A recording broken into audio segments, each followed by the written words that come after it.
Welcome to What Am I Rolling, a twice-monthly RPG one-shot podcast, hosted by me, Fiona. This week, I'm joined by my friends Richie, Colleen, Claire and Mary for the extraordinary adventures of Baron Munchausen, a multiplayer storytelling and role-playing game originally published by Hogshead Publishing.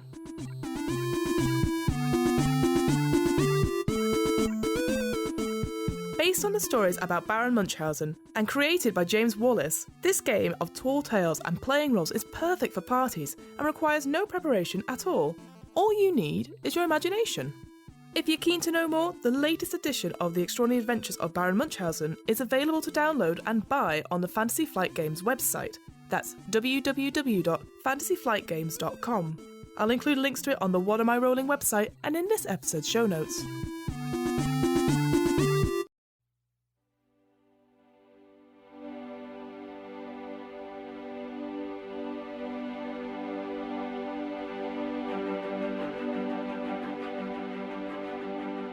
So here's how The Extraordinary Adventures of Baron Munchausen works. Firstly, each player must choose a title for themselves.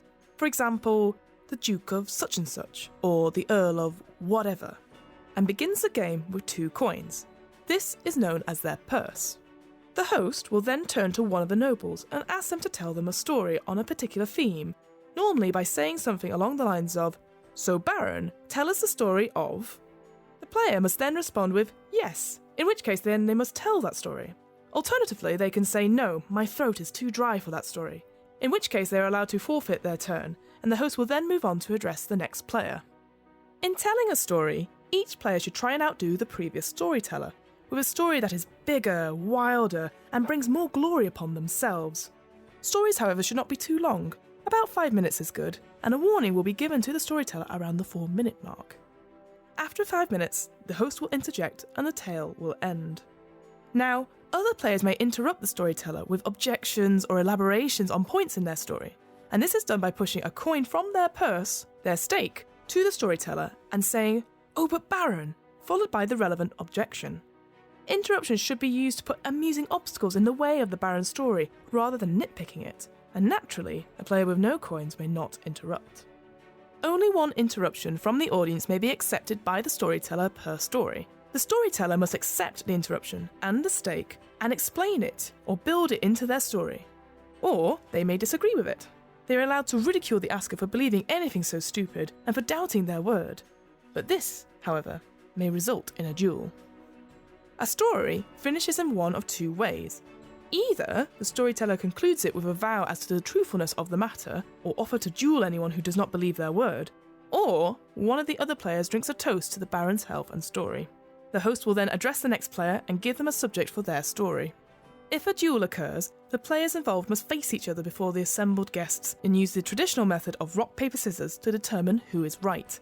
The loser must detract their comments that led to the duel and forfeit a coin to the victor. One last thing before we begin. Naturally, there are times in this one-shot where the players, and myself, mostly myself, get the rules wrong or forget something plot-wise. Whilst we always endeavour to stick to the rules wherever possible, at the end of the day, we all make mistakes. What matters most is that everyone enjoys themselves. So, with all that out of the way, let's play The Extraordinary Adventures of Baron Munchausen.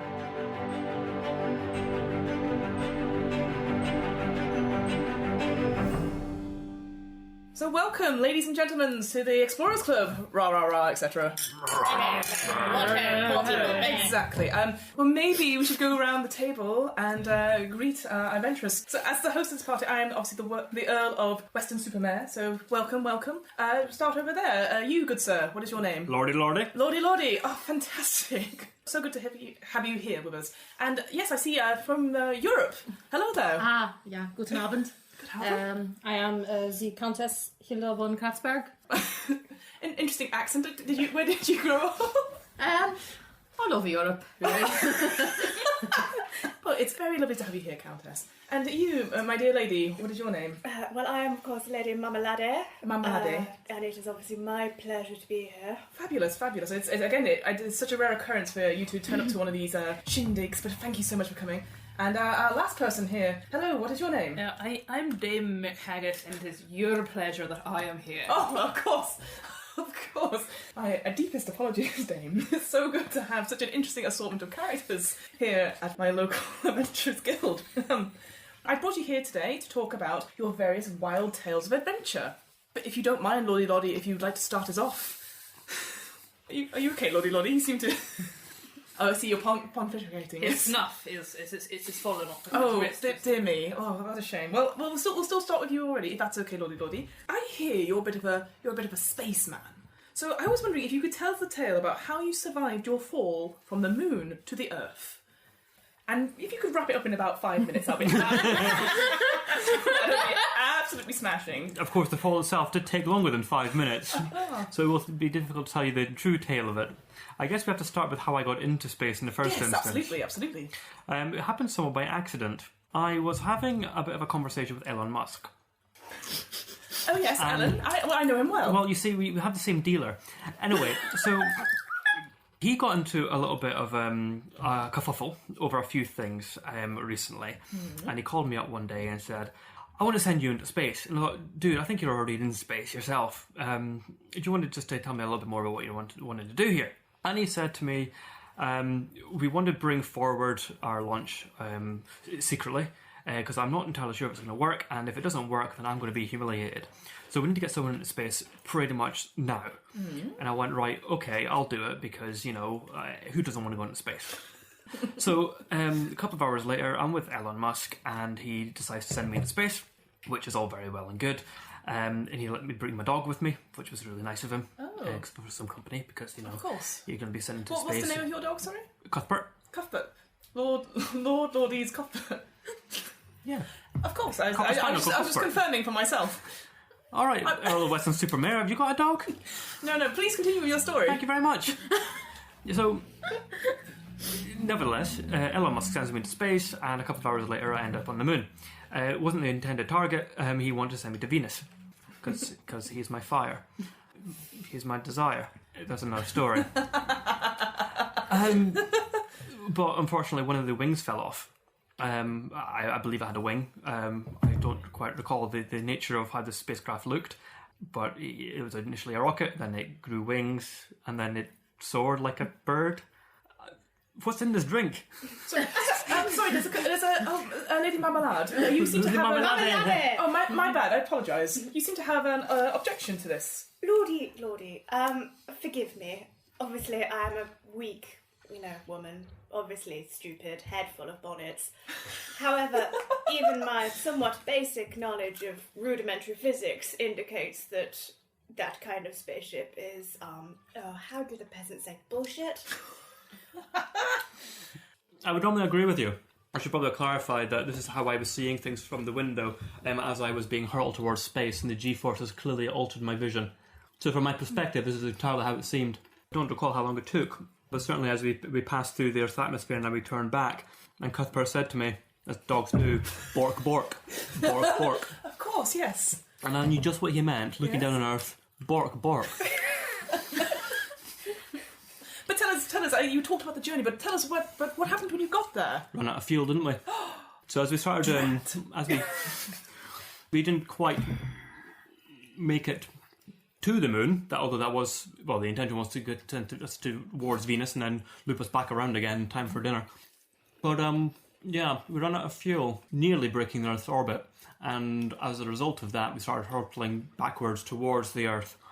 The craft wasn't designed for this, so we improvised by trying to... You and Cuthbert improvised? We did improvise. We looked into each other's eyes, and he gave me a lot of inspiration.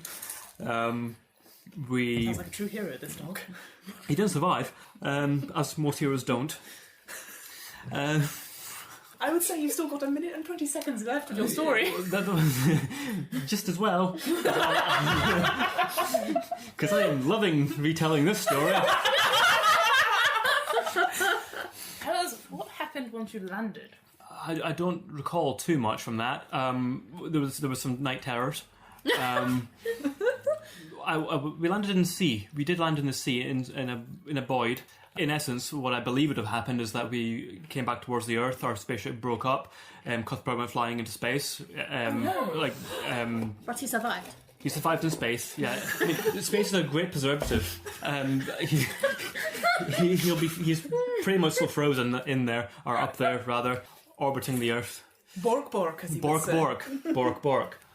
In fact, they named a satellite in his honour. I mean, as he rotates around the Earth, borking. I fell into the sea in a rubber dinghy that kind of spontaneously appeared from the shattered remains of the craft, and then was rescued by your nephew, Earl. Oh, yes. Of Western Supermare. Yes, we're very... Oh dear, my tag has fallen off. And yes, my nephew, he is the local Coast Guard, and it just so happens to have passed you by. I don't know if Coast Guards actually go out into the Pacific Ocean, but that's fine. Well, I believe that seems like a very truthful tale, so chin chin to that. Chin chin, friends. Chin chin. Bork. Yes, very sad to hear about the loss of your dog. Why did you say you did me a fright in Elon Musk?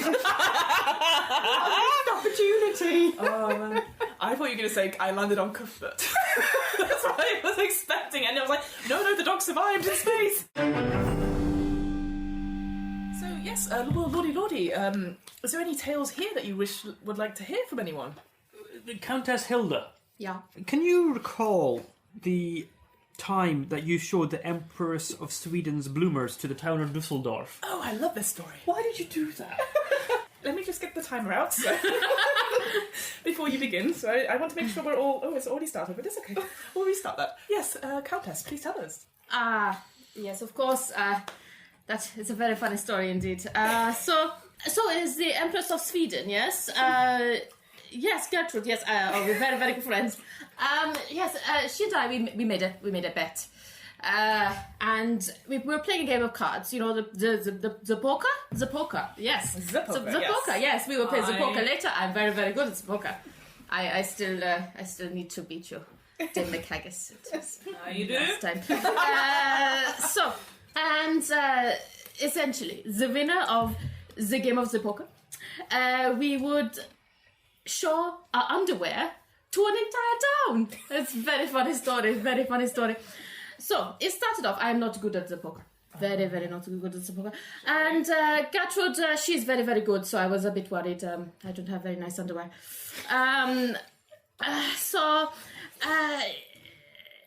Essentially, there was a race going on outside, you know, with the horses and the people on the horses, you know. Oh, yeah. And suddenly we're in this beautiful, beautiful castle near Stockholm, and the horses, they ran into the room. And the Duchess, she was very, very distraught by this situation, and she ran away and she was panicking, and I had to look at her cards, you see. That's how that worked. And then I won the game of the poker. Yes. Everyone was very surprised because I am very, very bad at Countess, I must object. I did not... Yeah, I'm sorry to say, I do not believe there are palaces in Stockholm. I feel it's like a very small city, and a race course going through a palace. That seems absurd to me. Yes, it's interesting that you say that. So recently there has been a brand new palace built in Stockholm because it was such a distance to travel between Stockholm and the main palaces in Sweden. Oh, of course. Especially nowadays, you know, with knocking down everything and building up the parking lots in the place of the castles. And actually, because it's a very new castle, we only have one guard patrolling the entire castle, and he was busy. He was watching the race. He got very distracted by the race going past. And then suddenly all these horses come into the castle, and it was, oh my goodness me, it was a commotion. I looked at her cards, it was very funny. And so I used that impromptu interruption by the horses to win the poker game. So, but what was her hand compared to your hand? Oh, it was very good. She had a royal flush, which is funny because she is royalty. And what did you have to beat that hand of a royal flush? I had. I don't want to tell you. Oh, is it an unknown hand? It's an unknown hand. Oh, okay. Well, you still have a little bit of time. Yes. So anyway, eventually, so I won the poker game. It was very amusing, and the Duchess of Sweden, she wanted to take back her entire bet in the first place. And I said, no, it is only right that I won the poker game, so I will show the bloomers to my entire hometown, which is Dusseldorf, apparently. And I... Well, tell us about the day then, because I'm sure there was a big ceremony for this. Oh, it was such a big ceremony. The townspeople were very confused. I can't think why. Yes, it's a very confusing situation. And frankly, I think there was almost all-out war between Sweden and Germany. It was very awkward. I had to explain to Angela Merkel. We are very good friends. Another good friend of yours. Yes. Yeah, lots of good friends. And it was very, very confusing. It was a beautiful day. And she chose some very nice underwear to parade to the people. So was she paraded through the town, or was it? No. We are not that kind of person to stuff. No. So I actually decided to make it more ceremonial. So I hooked them up on a flagpole to show the people, and they were beautiful. They were the same colors as the Swedish flag. They were blue, and they were the blue bloomers. With the yellow stitching around them. It was quite a sight. Quite national. It was quite beautiful. Anyway, so the long story short is that now we have another poker game coming up in the very near future, and hopefully I will win again. One. Yes. Oh, fantastic! Well, fantastic story. Oh my god, my timer is still going off. Oh yeah, so Chin Chin, a fantastic story. Chin. Bork. Lady Marmalade, can you please explain to us, this is a fantastic story actually, how you succeeded in the enterprise of crossbreeding elephants and peacocks, and why? Oh gosh, I am so glad you asked me that. Really. Because with the elephants and the peacocks and the ethics people, it was quite the tale. So it began when I was in India. I was on a gap year, as is traditional for the people of my class, and I saw the most wonderful... Have you ever seen a peacock? They are magnificent. They make this noise like... Could you actually do the noise? Yes, it is almost like a dying walrus at dawn. I can't... But they're so beautiful, you find yourself almost not caring. And I think it was really that inspired me, and also the fact that I'd only had 2 hours sleep a night for 3 weeks. So, as was traditional again for the people of my class, we went to an elephant sanctuary. You know, an elephant? We all know the elephant. No, I do not know this animal. Elephant Biggie's got the trunk. Oh, yes, an elephant. Yes, quite.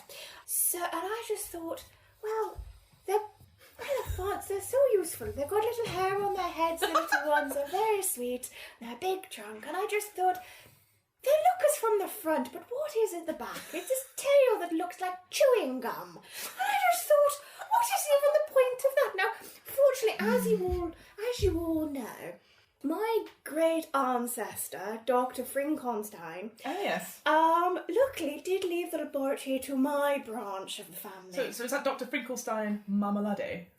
No, he married him. Oh, I see. No, there were no, you know as well as I do, there were no descendants from that line. It was very awkward. You had to push it all up with the police, and I don't like to talk about it. I'm terribly sorry. But the lad did end up in my branch of the family. So I don't like to boast, but being tremendously well off, I decided that I was going to bring home a peacock and an elephant, and basically, first I tried to make them fuck, and that just didn't work at all. So I reached out to some friends, and I said, well, I hear there's a thing called DNA. So, I mean, I will skip past, but I was working, you may have heard, there's a famous song about you working late in the lab one night, out of sight, it happened at Halloween, yes? I don't know I have heard that. So what happened, I mashed them together in the Monster Mash technique machine. Yeah. Gosh, where did my accent go for a minute there? I was so excited telling the story. So I mashed them together in the Monster Mash machine, and out came this creature. Now, I thought it was beautiful, but the village people said it was an abomination unto the Lord. So, and it kept on going, and it was... Sounds like a cry for help. It was, but the important thing is that rich people be cray-cray. So luckily, I managed to clone it several times and sell them to all the rich people around Europe. You'll all have seen them, but it's my patent, darlings, my patents. Very good, very good. So, all things considered, though this story may sound a touch unlikely, it is amazing what one can do with bird-related Lady insomnia. Marmalade, I'm confused by the signs in the story. Oh my god. We've discussed this already, darling.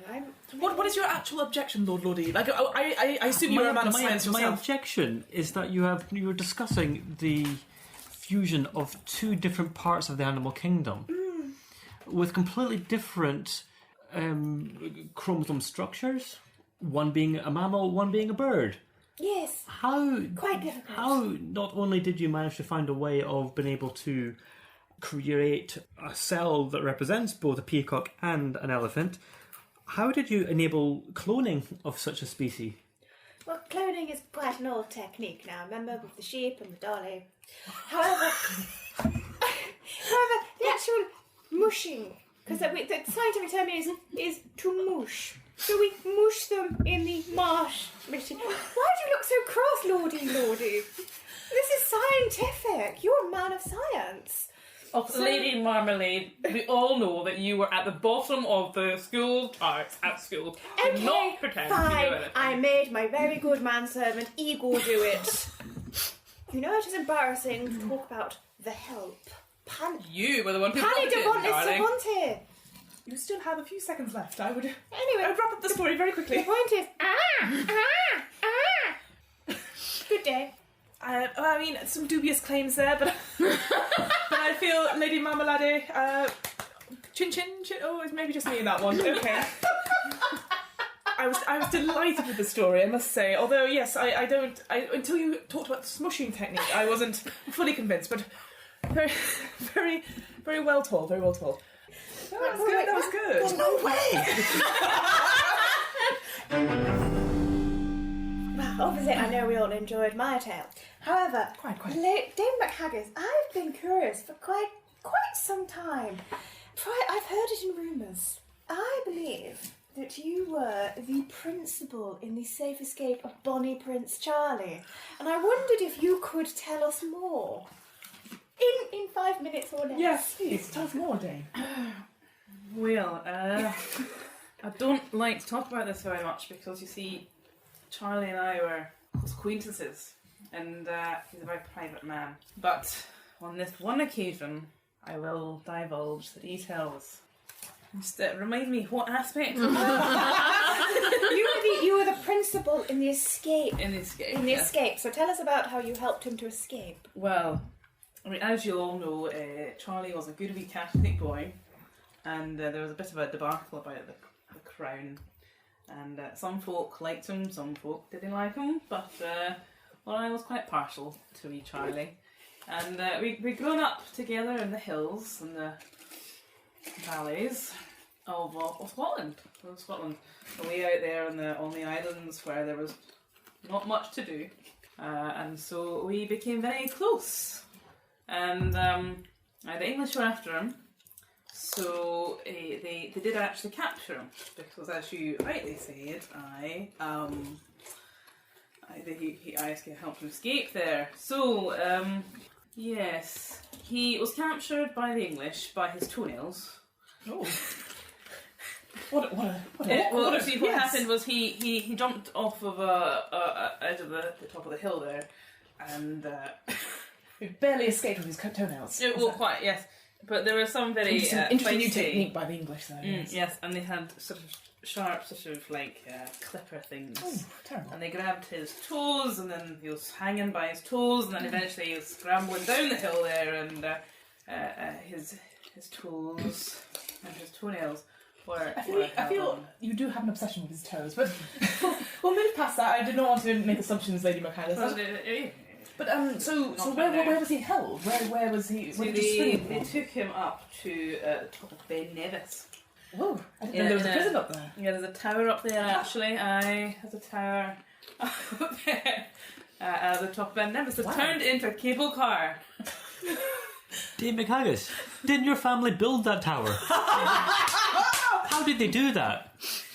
My family are a family of very, very strong, capable people, and so we just did it by sheer manpower. Well, we got other people to do it, I suppose you might say, and we got the villagers in. But would you Dave not McHaggis, say... it's not to interrupt again, but wasn't there accusations of slavery involved in this? I don't think there's any accusations. I think I was quite open about that. So yes, we had the local people do carry big lumps of granite up the hill. I mean, some call that slavery, some call it an honest day's work. I guess what Lord Lordie's getting at is more that You didn't pay them. not so much that, but But they were happy. We're not here in the human rights club, I think it's more the fact that you seem to have vested interest. If you're the people who put, unless it was a complete ruse, that you would have Charles put in the very prison that your family built. Well, this is why it was quite a secret story. You see, because Charlie and I were not meant to be a bit like Romeo and Juliet, of course, but my family were devout Calvinists. And they built this tower up there to keep away all the evils of the Catholic world. And so they built this tower, and they had the folk do it for them. And because they were working, they were happy, you see. True Calvinists, that is. True Calvinists. Theology. So tell us about the night. And so when Charlie was away up there, and because, of course, my family had indeed built this, I knew precisely all the wee alleyways, all the wee narrow passages. Even though you had no input in the building of it at all. Nope, but I have roamed around Scotland a lot. One tower does look alive. My family built this tower. Oh, my bad. My family built this tower. I knew this tower. And so I knew where the escape routes were in the tunnels, and I dug my way through. And I got a rope and I threw it up, and I found this window. And I climbed up, you see. Got quite strong arms. You wouldn't think I didn't want to comment, but you are busting out of that bust, yeah. And I just climbed my way up to him. You know, when your heart's involved there, and there's not much you can do about it. No. Yeah, it just takes over. You would do anything for love. Anything for love. Did I say love? No, I didn't say that. No. Yes, I got up there, and Charlie had lovely long locks as well, so he chopped them down and made them into a rope, and away we ran. Does that sound very familiar story? It's like the Rapunzel. Ah, yes. You might say that, aye. But I think that was an absolutely cracking story, so yes. Well done, David Harris. Chin chin. You would not only do anything for love, you would do that. Yes. Earl of Weston-super Mare. Yes, that is my title, yes. Okay, well, if you insist, that's the place, right. Would you mind awfully, please do tell us about that fine little time when you discovered the island of cheese and how you escaped from its inhabitants with terrible, fierce people and Excellent. Yes, I will totally tell you about the land of cheese. No, it's the island of cheese. Oh, well, island of cheese. I mean, to me, it was a proper land. But yes, well, as you know, I'm a great adventurer, and I go across all the different seas and stuff. And would you believe it? There was a massive storm one night, and I was set adrift from my ship, and I ended up in it was called Edam, and there was various. How can I describe it? There was mountains of brie. All the locals were like, "Hello me," and I was like, "Hello me," and yes, I thought that was a very clever saying as well, but no one seemed to laugh at that, even on the island of cheese. But I discovered terribly that they were cannibals. They would eat themselves, and they've discovered that as I was a made of meat, they were like, "Well, this will be perfect for our ritualistic dinner," and I was like, "Oh, what would that be?" And they went, "Oh, fondue."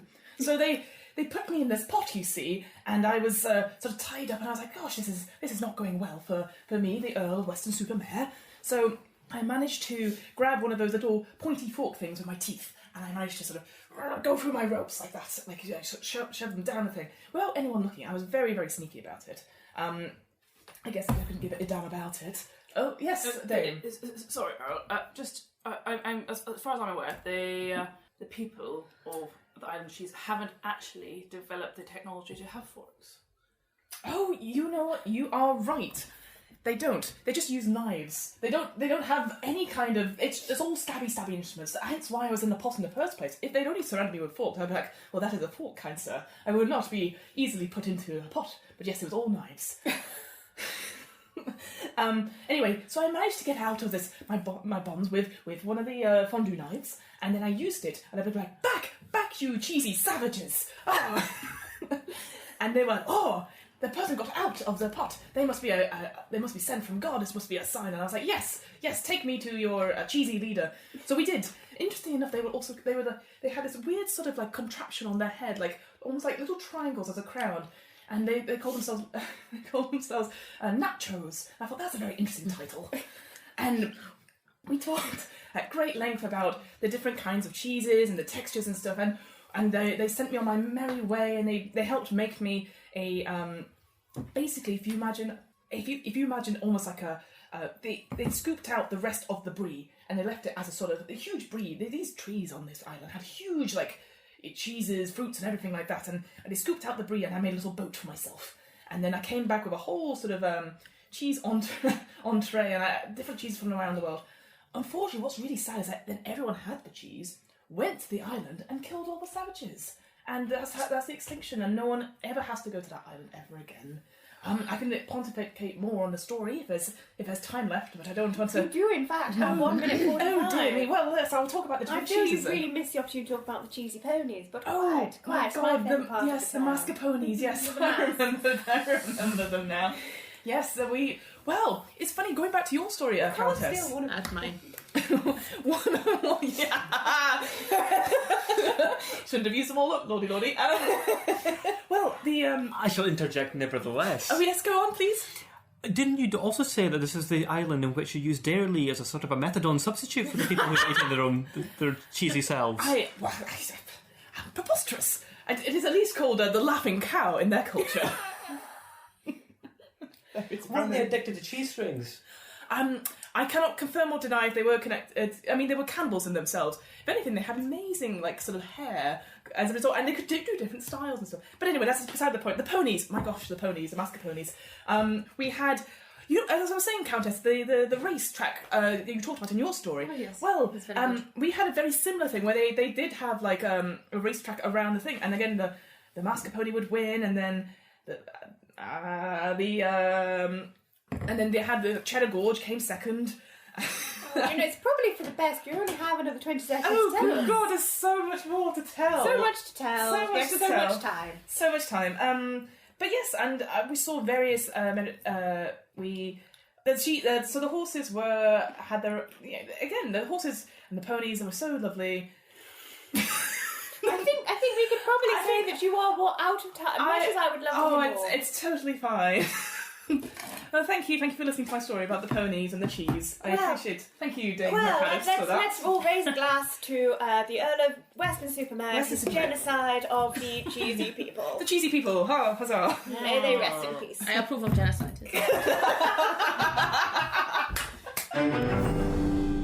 So, welcome back. We've refreshed our drinks. Thank you for returning. I appreciate some of the stories from the last round were a bit contentious in some ways, but. And indeed, we have heard tales even when, for some reason, we all weren't talking to each other. Yes, which were even more shocking. It's so shocking. My God, through the medium that we are in today, the facial expressions are shocking. Yeah, and unfortunately, the burnt through my tapes for the podcast, so I cannot retell the stories. But it's okay because Lordy, sorry. Lordy. You have another tale for us to tell, and maybe a bit morbid. I apologise, but the sad occasion of your funeral, and how is it that you are sitting here right now to talk to us about your stories? Well, you see, that does kind of lead on directly from that time that I fell to Earth from the moon with my dog being left in space, petrified.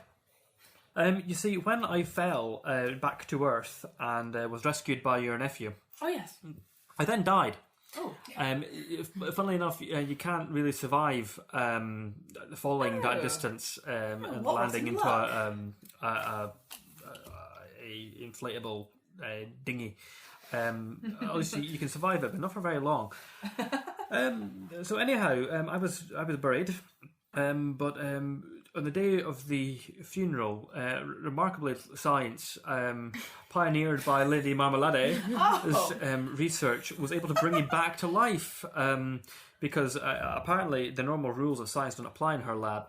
Were you that villain that stole my technology? Not in the slightest. You bequeathed it to me. Oh gosh, yes, I was very drunk that night. Yeah, sorry. So sorry. So you ended up being buried and then came back to life? No, it was on the same day. Oh, Do pay attention, Earl of Western Supermare. I'm so sorry. So you see, on the day of the funeral, it was an open casket. You see, and it just took a little while for this remedy, this technique of Lady Marmalade, to take its full effect on me. However, this was applied by servants and various acquaintances and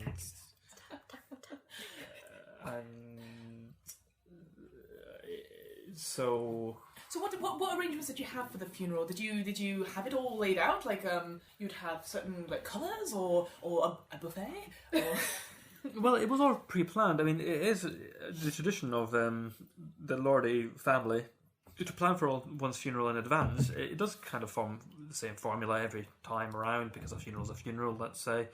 And you have the caterers that you feed you throughout your life, and we naturally will go back to them as one final farewell. And so most of the arrangements are already taken care of. Especially, it was quite good actually when I did wake up to be part of my own funeral, in the sense that not many people get the chance to experience that.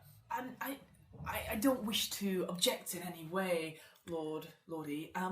But when you hit the ground or hit the ocean from the, I did hear that you went into quite a few pieces. So Sploosh, I believe. A sploosh, but also blur. So they had to pick you up like in bits and pieces. Was that a problem, or was I don't recall that being me. Although I wasn't necessarily in like full state of mind at the time. Oh. Of course, I had just died. Yes. At least I believe I had died at that point. I wonder if you're mistaken by the other person who fell to earth. There was, I do admit, was it Elon? Because I did think he went up with you, didn't he not? No, he didn't. He stayed on the ground. Although it would not surprise me if you tried to send someone up in parallel to me. Of course, there's been so many people falling from space lately as well. You know, True. That is true. It is one of those those things. So tell us more about the funeral. So what happened when you realised it was your own funeral you were attending? Well, I kind of got into the swing of things eventually once I kind of fully kind of woke myself up. I had a nice cup of coffee. I had a good strong whiskey donated by Dame McHaggis. Oh, you... Of course, she needed one herself because she was a little bit startled. I did look a bit pasty at the time. I had one more than usual.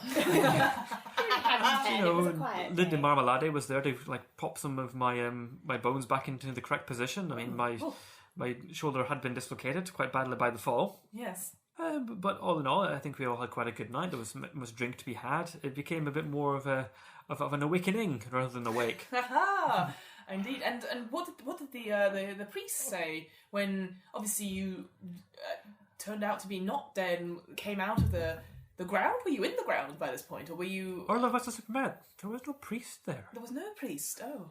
Oh no. Oh. Oh no. No. There was. He's a terrible atheist. No, it was. So wait. It was a non-religious funeral in the sense that it was more a case of confirmation of death and then burial. What about the guests? Who came to the funeral other than? Well, of course, there's those around this table here. There was. Oh, I was not invited. Yeah, me neither. No, we know what you're like at a party, Countess Hilda. You and your underpants.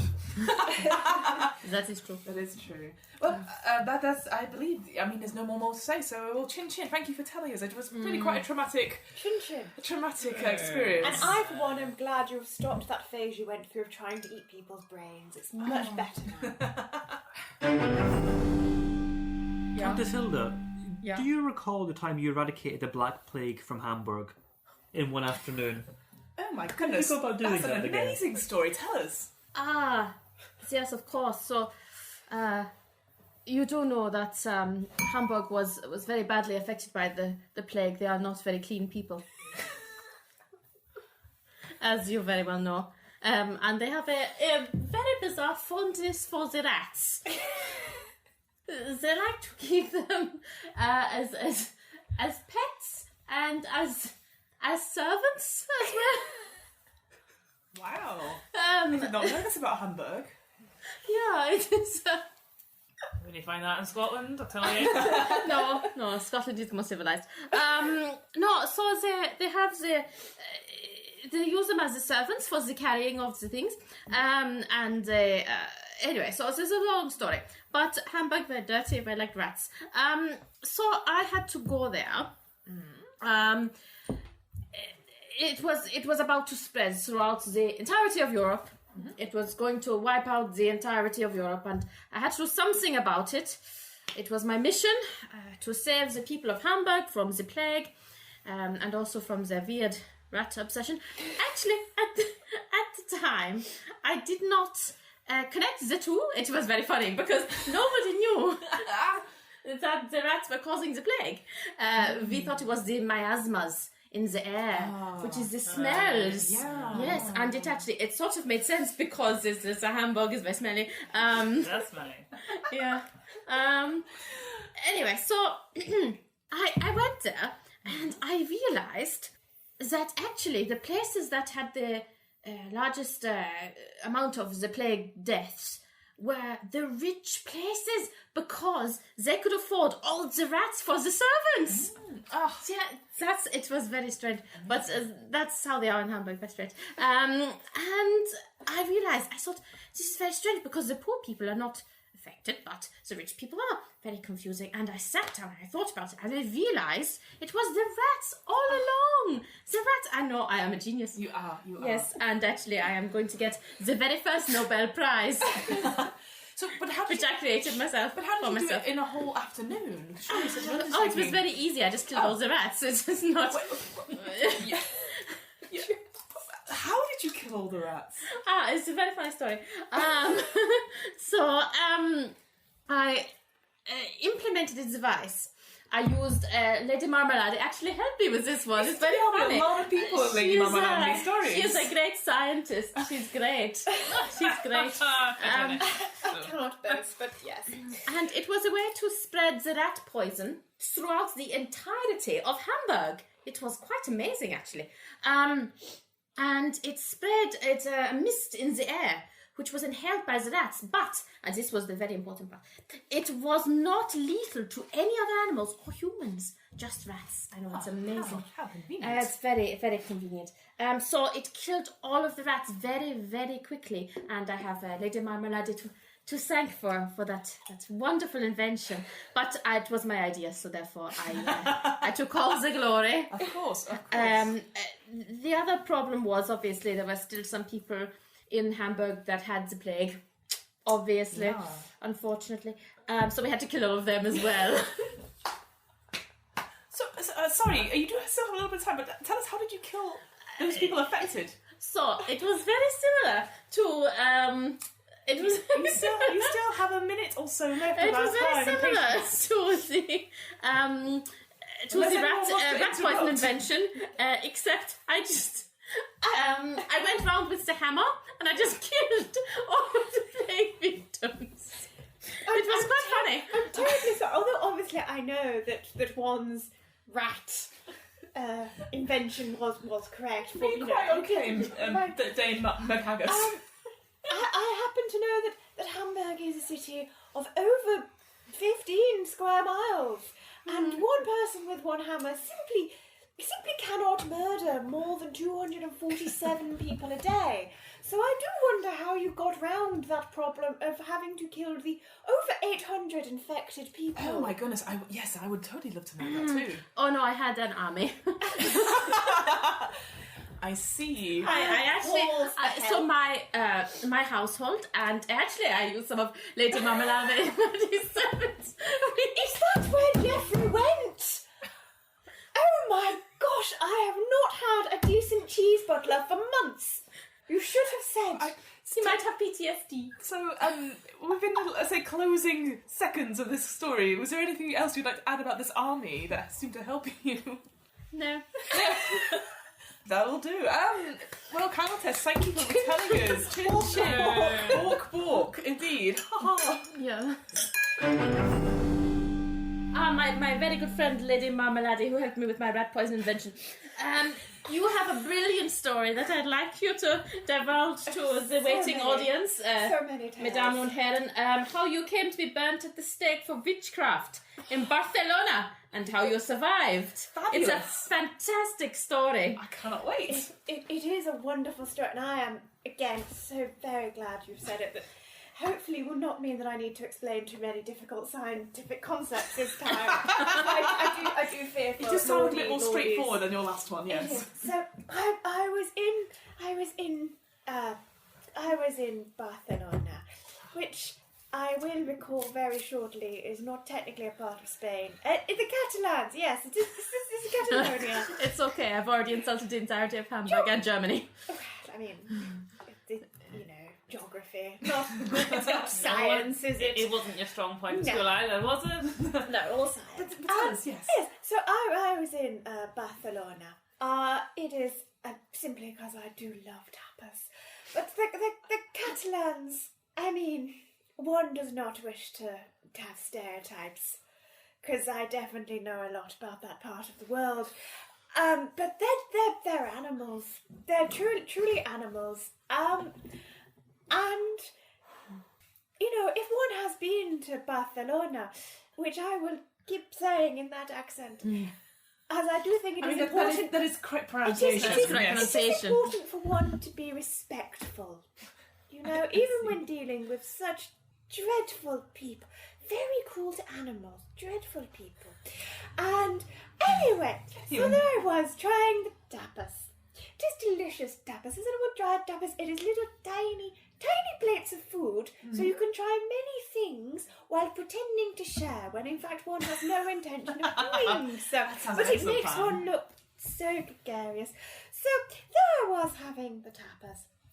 And I said, Garcon, because that is how one speaks to waiters when one is on the continent. I said, Garcon, Pedro, could you so kindly, whilst this food is adequate, I think it needs some ketchup, and also this is Swin. I wish for a glass of Stella Artois. What I did not know was the Stella Artois riots of 1857. Oh, dreadful. Oh, yes. Well, history also not my strong suit in school, because I was so busy concentrating on the biology And the science. and the science, so science. And I did not realise, of course, that after the Stella Artois riots of 1857, I forget the dates, history, not my strong suit. Well, you simply cannot name it there, because of course, Mr. Stella and Mr. Artois in Barcelona did in fact do all those murders. And simply by invoking the name, only one who is obviously the most evil of the evil would invoke their names. Well, one thing led to another, and maybe it was because of all those children I'd punched, I don't know. They already had a steak waiting. Oh. Most mysterious, and not the delicious meaty kind. Oh, no. The kind that is on top of a big pile of wood, and there are 20 men, and I did not have any of my scientific wizardry with me, and they tied me. They tied me there, and they put the flames down, and I thought, Lady Marmalade, I thought the most wonderful thing, you see, most wonderful thing, and I should build up to it. The most wonderful thing, Yes, because you see, I had invented something some time ago, and it was called the sprinkler device. Yes, I know of this The device. sprinkler device. Now, I knew if I did it too soon, all I would do would put out the wood and they would burn me further. So I need to have quite big wood. But luckily, I had so very many layers on because I do not trust the foreign weather. So it is very important to wear at least 4 or 5 layers when abroad. So we did all of that. So I waited until layer 1 caught fire, and I had to scream most convincingly, but luckily the people are very stupid, so they failed to notice. Layer 2, and I screamed louder, and they would go, burn the witch, say. I cannot do the accent. Lady Marmalade, I'm sorry, I didn't mean to interrupt, but do you not think, as Barcelona is one of the top... Barcelona. Barcelona. Be respectful. As I am. I mean, you said they were stupid, but actually Barcelona is in the top 3 of the most intelligent people of the world. And actually, instead of burn the witch, they were saying burn the bitch. And I feel like your insulting thing, they can only come against it with fire to burn out what sounds like very racist and discriminatory remarks. Here. Well, I'm my dear Earl. Yes. I will take this to a duel. Excellent. I am outraged and frankly would like to break. Well, okay. Because I need to think of what happened next. That's fine. So for a duel, so I put my mark forward. You put one if you've got one. Yes, put one as well. I do. Yep, put it on, and then we'll do rock paper scissors, and then the loser obviously has to concede. This is life and death stuff, ladies is. and gentlemen. On guard. On guard. 1, 2, 3. Oh, cripes. yeah, you win. I predicted that. Well, Aaron Burr, I predicted a riot. am I permitted to finish my turn? You may. I'd say you've got... That was a very timely You've reference got to Hamilton. You've got 10 seconds left, I'd say, of my stopwatch. Anyway, blah blah blah, sprinkler system, blah blah blah, escaped, lost all my hair, blah blah blah, did not throw away my shot. Good day. Very, very good. And I'm sorry, I didn't mean to bring up the fact that you have lost all your hair and you've not really replaced it just yet, so... It's fine. I happen to like the way my skull shines in the evening moonlight. I mean, you really should probably get rid of the smoke marks that you've got. No. No? Okay, well, chin. Very, very entertaining tale. Chin. To the good people of Barcelona, as has been proven by my duel, you are wonderful people, and I am the failure. In the top 3 of most intellectual peoples of the world. Really? That's something. According to my various sources, yes. And 4th is that place you got rid of all the rats from. Hamburg. I killed them all. It was great fun. Well, that was quite fun. I think we need to move swiftly away from my tales, and I think we need to move on to Dame McHaggis. Yes, indeed. And well, perhaps it is uncouth of me to ask this, Dame McHaggis, but what exactly did you do with the arms of the Venus de Milo? I didn't know you had them. Quite. It was quite the scandal. Oh. It's a good question. And the arms. Right. So, well, as one does, I was on my wee grand tour around the continent, and you go to all the fancy places, and you got your Paris, and Rome, and Florence, right, all those sort of places. And well, I was at the Louvre. Oh God. That is the correct pronunciation. I don't know what you're talking about, Countess. And the Scots. Mein Gott. The Scots and the French are great pals because of the Old Alliance. Ah, yes, that thing the French definitely remember, yes. So you're on your grand tour around the Louvre. Yes. And well, I saw lovely young Venus there. And Was she with her sister Serena? yeah, and all for that time, no. Oh, yes. And all there, her white marbles. It was lovely. And well, she had these 2 arms, and you see, well, just looked a bit silly. I thought, really, unnecessary. They detracted, and so I checked over my shoulder, and I thought, well, none of the rest are there, and there's some other ponces going around.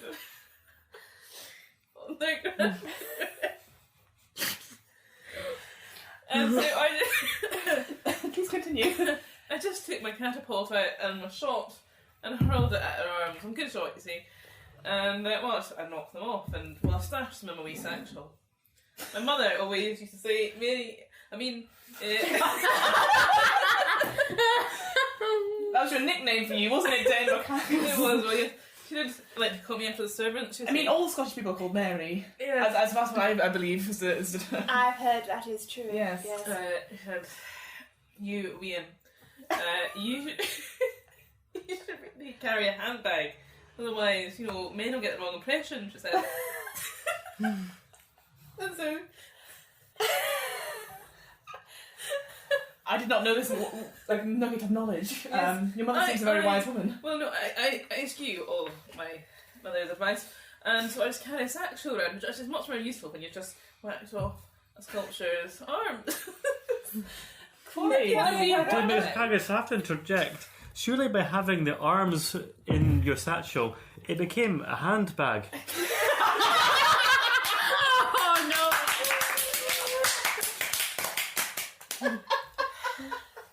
Lordy, I've always said that about you. You're as sharp as that skin do.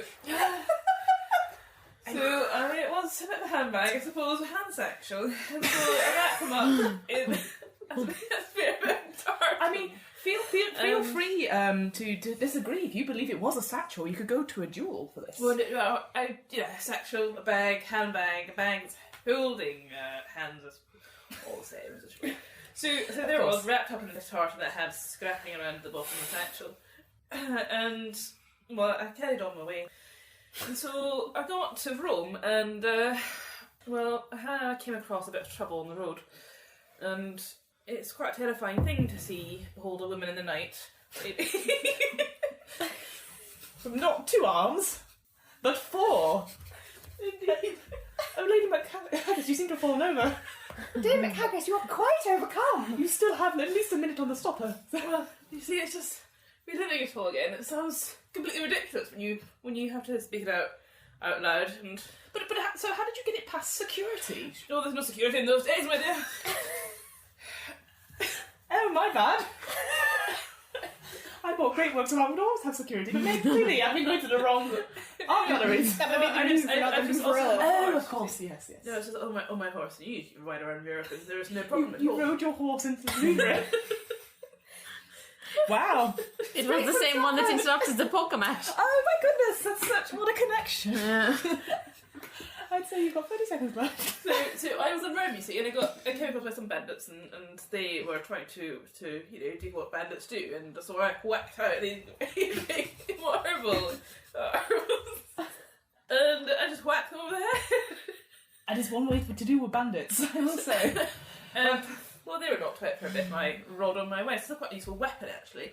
Yes. Good heavy marble arms. So it's a. Yes, well, Yeah, fantastic. Well, thank you again for that story. Chin chin. Chin chin. Chin chin. Chin chin. Chin chin. Bork bork. It is so good to hear a woman who can really, use self-defence with the tools that are around her in her handbag. It sounds you were Handy with her arms. Good say she was armed. handy Oh, with no. arm. She was. You were well armed, madam. Indeed. Well, I think we've only got time for one more story. Yes, I I think think dinner it is calling. is indeed your turn, Errol. Errol. Yes. Errol of some pair that no one knows about. Wow. Okay. Brutal. So, would you just remind us why it is that you refuse Why to I wear refuse? scarlet, Oh yes. eat eggs, Okay. and ride a horse on a Tuesday? Wear a horse on the Tuesday. Ride, my dear, ride a horse Oh right. on a Tuesday. You'll obviously wear it. So yes, it is actually a very complex problem. One that I will go into a lot of detail in the next few minutes. So tell me, so just remind me, because there's a lot of things I don't really do. So Yes, don't wear scarlet. on Tuesday, you do not wear scarlet, you do not eat eggs, and you do not ride a horse. Oh, I don't do it on Tuesday. Oh well, that's so easy to explain. So as we know, Tuesday is the second day of the week. Now Mondays, obviously, you need that. You need to feel good. I don't know about the ladies around the room. I'm sorry, Lordy. This might not apply to you, but on a Monday, I always think, gosh, I need to be bright and bold. I need to be confident. I need to be that woman in the office. So I'll have my 4 dozen eggs, almost like a Gaston-like, I will wrap myself in as much red I can find, or scarlet, like red lipstick, a red wig. You know, make myself the most identifiable person in the whole of the capital, and then I'll get on my horse Francis, or yes, Francis, and I will ride to work, and I'll be like, look at me, I am the most confident woman in the world. I eat eggs for breakfast. But then I feel, by the time, I do that throughout the entire day, and by the second day, I feel very drained, and I feel like I've got a lot of attention on myself, so I want to go away from all that, so I refuse to do it on the Tuesday. But then by Wednesday, oh my god, I'm ready to do it for the rest of the week. So it's like a little break between my days, you see. And obviously the different kinds of scarlet, I have very, how, there was that great film, what was it called? I believe it's called the Meanie Girls, yes. And they say on Wednesdays they wear pink. Well, I say on Tuesdays I do not wear red. That is my sort of quote, you see. I see. Yes. So I'm terribly sorry. Oh yes, of course, Lady Marmalade. This is for gentle people, adventurers. You work? I wonder if you could elaborate more on how one does your, what is the word, job on a Tuesday if you are presumably starving, have walked 18 miles and are wearing very drab clothing. Oh, yes. Please elaborate. I will. So, I don't see it as a job, more of a duty. So basically, as you know, in the capital, there is this long river called the Thames, the Farms. You're following our good King George III, that is what he says. Yes. Thames. Thames. Because he was from where Countess Hilda's from. Yes. So Yeah. what my duty is to show the women of London how to be more confident in themselves. So it is my duty to go out and to parade myself and say, look up to me, you women of Tooting and and Richmond, which I appreciate. You may think that's quite far from the river, and I'll be like, you are right, but Francis is very. Are you okay, Lottie? I would like to interject. Oh, of course. I am yes, very yes. confused by your gender. Do not judge the Earl's life choices. Well. But no, seriously, what? So, I feel as an identifying male person that women do need to be more confident. So I say, yes, look to me, a confident man. I find this very sexist. You can find that however you want. You are not a resident of London. You are from Dusseldorf. That's the one. And you have your own male character, male individuals to look up to. Whereas here, the No, lady... I do not. Oh well, you know what they say in the room. If you can't find the male inspiring figure, it's going to have to be you. Oh, that's another quote by me. Yes, quite that well-known quote from Landan and Hooting. But like I said, a lot of the gentle lady folk of Do have less than a minute. Oh, that's perfectly, elaborate that's your perfectly theory. fine. Please do not check me out of my own adventurous club. But this is the thing, the gentle lady folk who, as someone put it, I think it was yourself, Lady Marmalade, who is full of, Marmalade. So I always misgender other people's names. As I think you said earlier, like a lot of the gentle folk of London and Tooting especially have ribbons, kittens, and bonnets. That's all they can ever think about. Whereas I, as a well-to-do man dressed in scarlet on a horse and eats a lot of eggs, I feel that's a very inspiring role model to look up to. On that note, I feel that you have literally used up all the time. Oh, I feel I have I've used my time well. So thank you. I would say you over-egg that story. Hey! And with that, chin chin, bork bork. Congrats, guys! Thank you so much. To the people of Barcelona, you're wonderful, and I'm really sorry. And I'm sorry to all the To women. the people of Hamburg, I am incredibly sorry. And basically anywhere in Europe.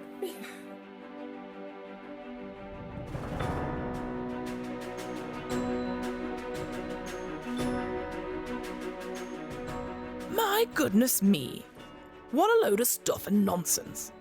But jolly good entertainment all round, I say. Jolly good, well done indeed. I call this meeting of the London's Explorers Club or Guild or whatever this is to a close. A rumble indeed. Well, off you go now. Roll credits. The What Am I Rolling podcast was created, recorded, and edited by me, Fiona Howard. This episode's players were Richie Cheetham-Gerard, Colleen Cheetham-Gerard, Mary Fisher, and Claire Elizabeth.